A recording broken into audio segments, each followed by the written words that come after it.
Hey everybody, and welcome to the first online lesson here in grade 11 chemistry. So the topic we're going to be talking about today is phases of matter, like, solid, liquids, and gases. But we're going to talk specifically about why they act the way they act and what happens when they phase change.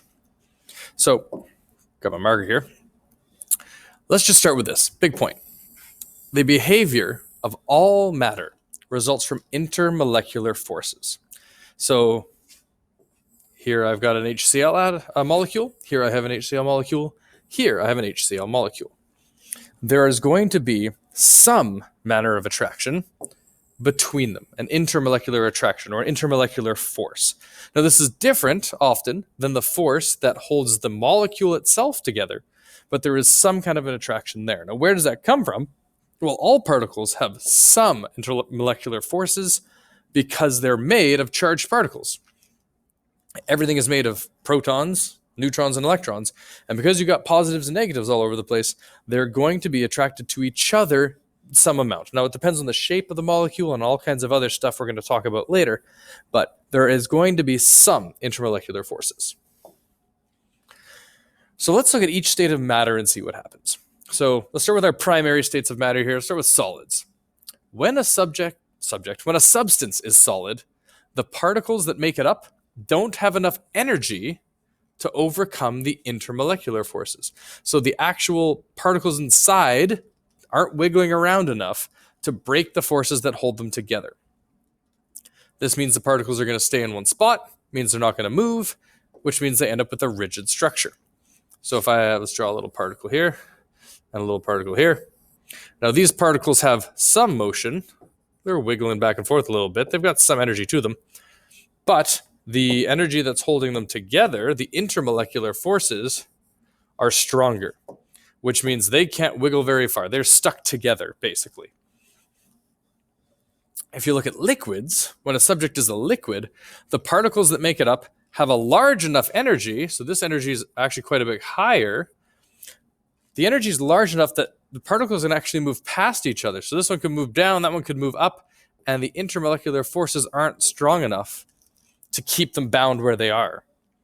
Now, the energy that these particles have, the amount of vibration or the amount of wiggling, the amount of energy going back and forth, it's not large enough to escape the intermolecular forces completely. They can't just go flying wherever they want, which means the particles tend to stick together. So you get liquids that kind of clump. You've probably noticed that, right? They form droplets. They stick together. The last one, gases. When a substance is a gas, that means your particles have so much energy, intermolecular forces can't hold them back. They can't be held together. So the particles escape from the group and fly wherever they want. So you got a little diagram here. Your solids all stuck together. You can see that these are all kind of touching. They're bonded really closely. They're quite rigid. They're not going anywhere. The intermolecular forces are very strong. Whereas in a liquid, you can see some of them are kind of bound together, but they have enough energy that they can shift and move past each other. So they're still kind of touching, but they're rolling all over the place. They're not quite bound as rigidly because the force that helps them move is stronger by a little bit than this intermolecular force that exists.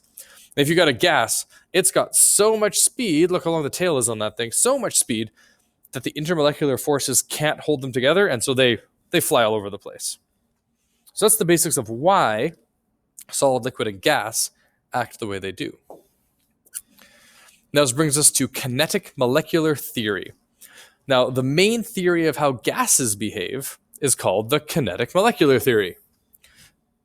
So kinetic, having to do with motion and energy. Molecular, well, molecules, right? And it's a theory. So it's a theory about the motion of the molecules. And that's how we describe kind of how gases behave. So kinetic molecular theory has three parts. Number one, all particles are assumed to be small spheres with large spaces between them. And you saw that if we go back a slide here, in this diagram here. They're assumed to be spherical, and there's big spaces between them compared to the other ones especially. Now, the space can be increased or decreased, and we see this in the real world as gases being able to expand or compress. You can squish gases, you can compress them down quite a bit, especially compared to other states of matter, and they can expand and they fill whatever container they're in. So that has to do with the ability to move the spacing as large or small as you kind of need. Part 2.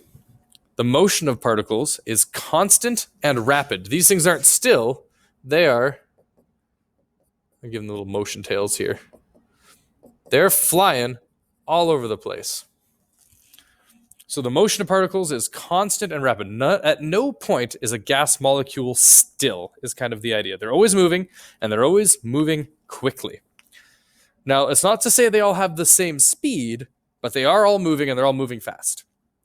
Gas particles will continue moving in a straight line until they impact something, which means a gas fills whichever containers it is. If I put a box, and I put a single gas molecule in there, it's going to pick a direction, and it's going to go straight until it hits something. Then it's going to bounce off and go straight until it hits something. It's going to bounce off and go straight until it hits something. It's going to bounce off and go straight. And because it's bouncing, you ever seen that old like DVD screensaver thing where the thing bounces all over? It's kind of the same idea. It's exerting pressure on every wall of this container as it moves and moves and moves and moves. And so gases appear to fill whatever container they're in because they're heading in a straight line till they hit one wall, they bounce off, they head straight till they hit the other wall. So they will exert pressure on every wall of a container.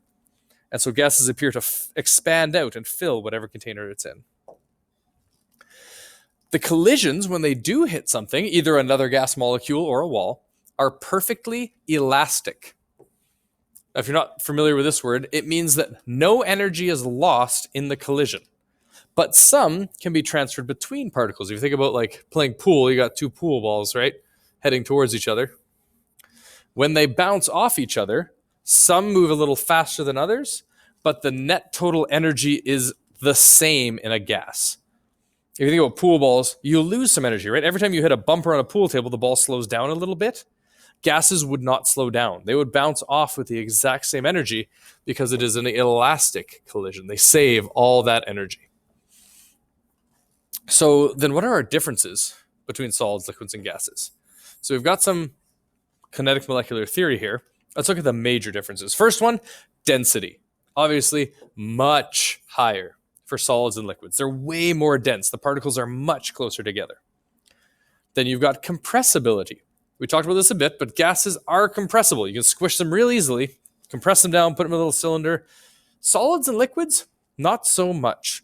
Like can't take a table and just like crush the table into a smaller table really easily. So let's say you can't do it, but oh man, the amount of energy you have to put in is insane, and the stuff usually just heats up and catches fire.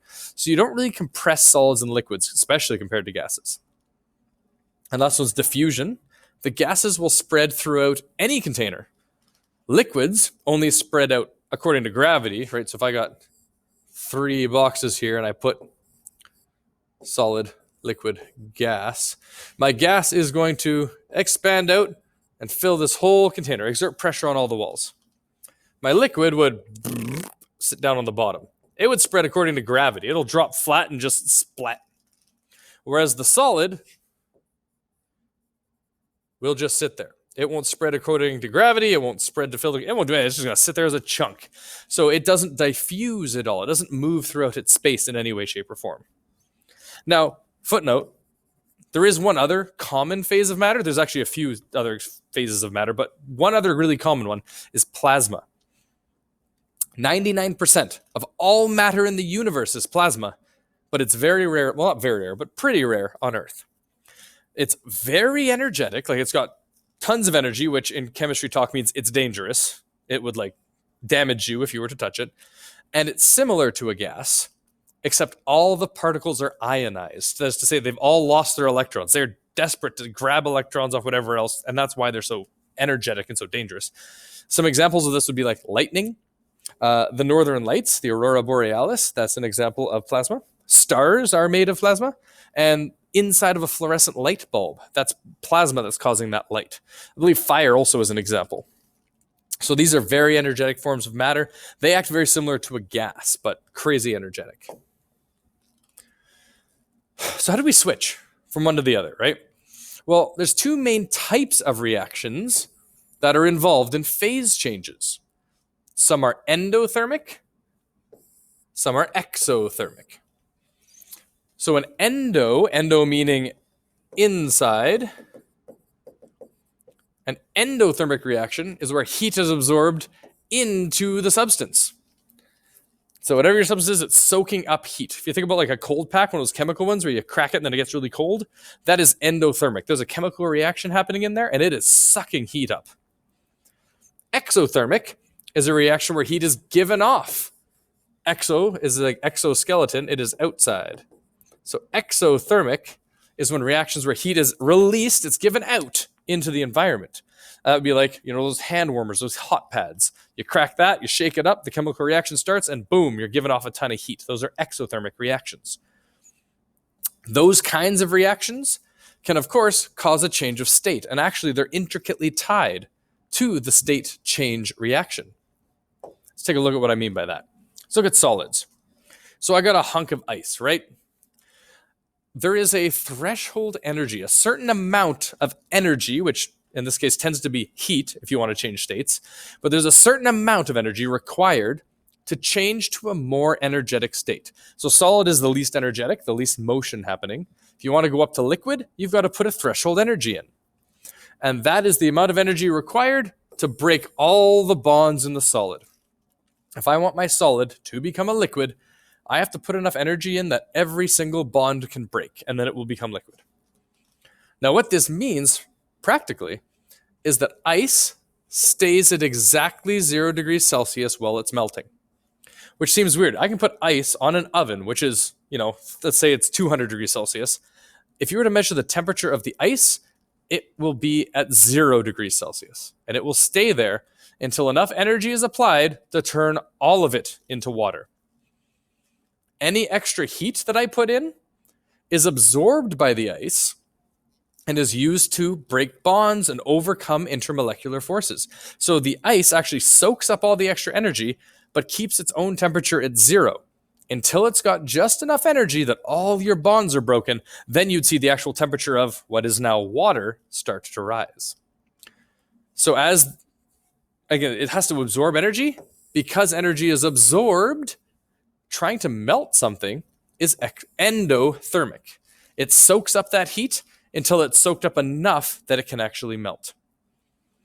Now, this energy is needed to overcome the intermolecular forces between particles, right? They're being stuck together. Ice is stuck very close. It's very rigid. Once I put enough energy in, a threshold energy, then all those intermolecular forces have been overcome and it would break down into water. There are some solids that go straight into a gas state. We call it sublimation. Common example, this is like dry ice. Goes from solid to gas almost right away. This is still endothermic. It's the same kind of idea. You need just the right amount of energy to convert the solid into the gas, and it'll stay at a certain temperature until that happens.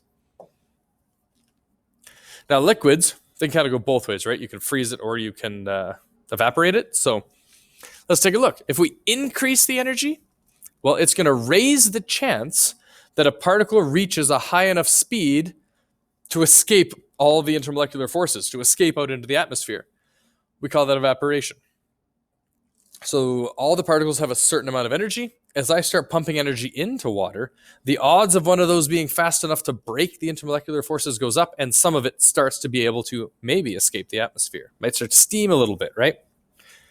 If I decrease the energy, however, things move slower, which means they have less resistance to intermolecular forces. They're more likely to get stuck together to one another. Eventually, they won't be able to resist at all. We call it solidification, or in common terms for water, freezing. This process is exothermic, which seems weird that freezing gives off heat, but it totally does. Heat is given off as molecules bind together. If you think about it, if I stop cooling something down, it stops freezing instantly. I have to keep putting heat in order to get the melting to happen, because the ice, or the freezing to happen, sorry, I have to keep pulling heat out to get the freezing to happen.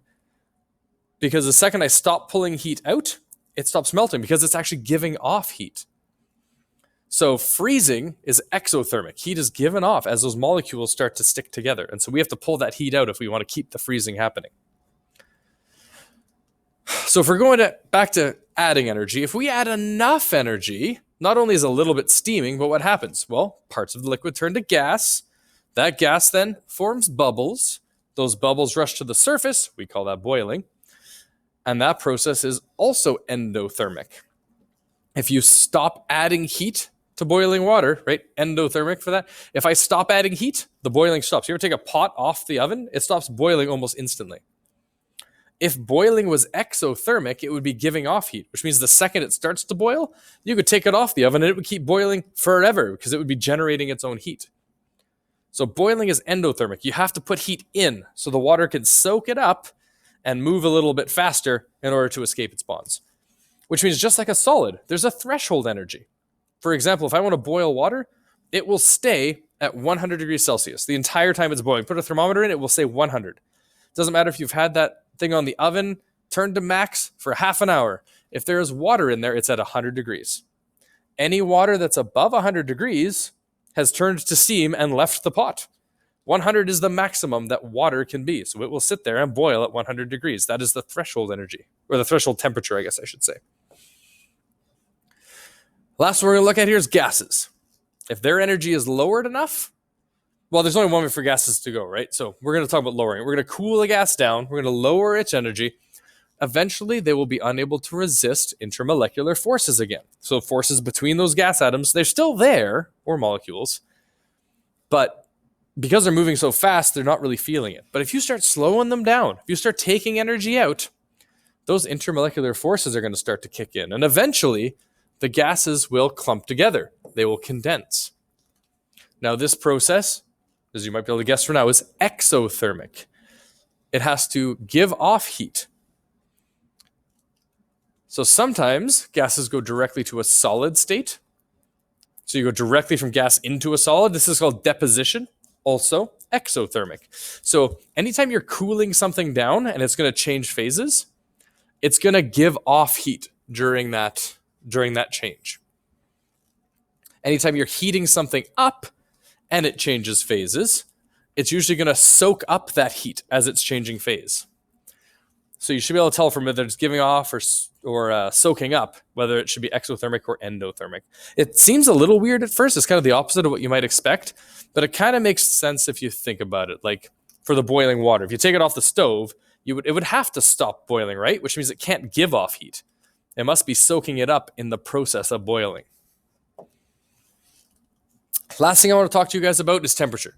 Now, we had a brief discussion about this the other day, about the Kelvin scale and like where it comes from, but practically this is what we do with it. Temperature is a measure of the average kinetic energy of the particles. This is important. If I have 10 particles in this room, which I hope I have more than that, but they all have a speed, and all their speeds are different. The temperature of the room that I would be feeling is the average energy of the particles. So some might be slow, some might be fast, but if I average it out, that's what I would say is temperature. That's what we feel as temperature. It's the speed of the air molecules bouncing off our skin. Now, we use Kelvin temperature scale to measure kinetic energy in chemistry. It's a pretty easy conversion.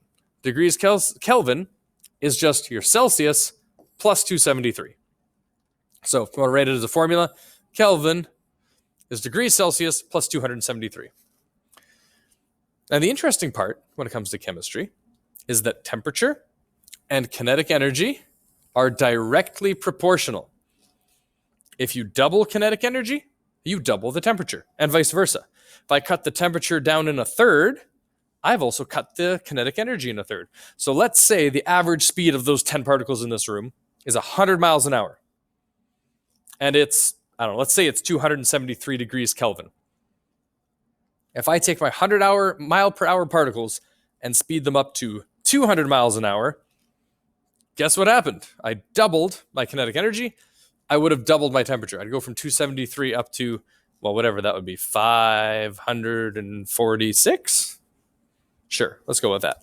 But when you double one, you double the other. If you half one, you half the other. Now, speed isn't a perfect correlation for kinetic energy. There's a few other factors that go into it, but generally speaking, temperature and kinetic energy being directly proportional, you can kind of think of it as speed. Speed is a big part of kinetic energy, also has to do with the mass of the particle, but that sounds like a physics problem to me. And that's it. That's all we got for today. So hopefully you've got a pretty good idea now of why solids, liquids, and gases are solids, liquids, or gases, and what goes on during a phase change, the endothermic and exothermic kind of processes that are happening. So that's it for today. Check online, and I'm sure there'll be an assignment posted soon. And I'll see you guys later.